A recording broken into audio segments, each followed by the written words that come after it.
Replacing a control board of the MA5603T. Please pay attention to these items.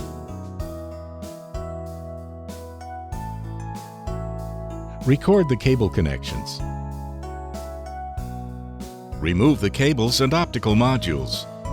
Loosen the captive screws on the panel of the control board. Pull the ejector levers to 90 degrees to the panel of the control board. Smoothly pull out the control board along the slot and dispose of the control board according to the specifications. Please pay attention to these items.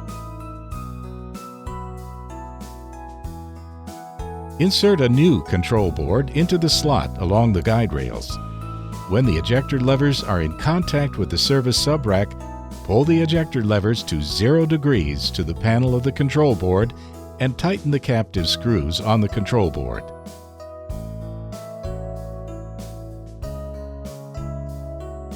Connect the cables according to the recorded information. Check the Run Alarm indicator on the control board.